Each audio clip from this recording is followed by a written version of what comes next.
From the smallest microbes in the ocean moving toward the sun to the light-sensitive cells in your retina, opsins are one of the biological bridges between light and life.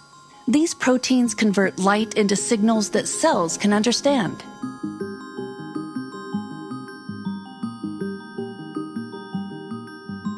"20 years ago, scientists learned to use these proteins to control neurons with light, creating the field of optogenetics. It allows you to ask about causality in neuroscience, like what happens when I make these neurons fire. This is pretty different than watching neurons fire. But these tools have always needed bright lasers or LEDs to work. We wanted to change that. When biology has a problem to solve, biology makes a protein. Thanks to AI and other progress, our ability to engineer new proteins is advancing very rapidly. We take either a natural existing opsin that exists in nature somewhere, or one of the mutants that we've generated that we found is better than the natural version, and we can mutagenize it further to identify new mutations that would further improve it.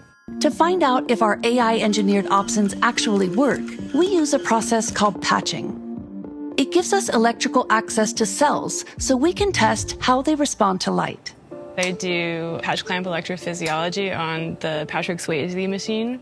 I'm responsible for collecting really refined single-cell recordings from our opsin-expressing cells. They are a high-quality zoomed-in look at single opsin function.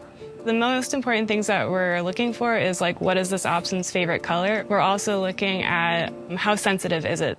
But screening opsins one at a time, while good for getting a detailed understanding of promising leads, won't get us to our goal of a more responsive opsin.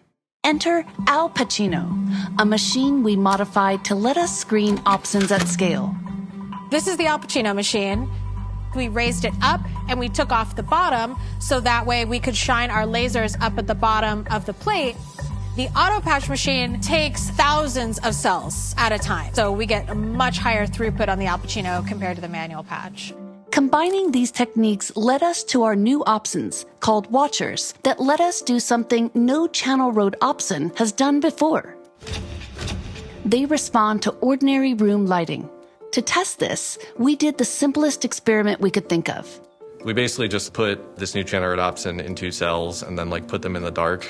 She just lifted the curtain up and then, we could see this huge current flowing into the cell during that. A lot of people ran over and came to see what was going on. You kind of see it happening live and you're just oh, whoa. We just made a set of opsins that makes a lot of work with optogenetics easier and faster with the ability to be less invasive. We've tested over 1,750 opsins so far, and we're committed to sharing discoveries that advance optogenetics research. We see ourselves as part of a global community.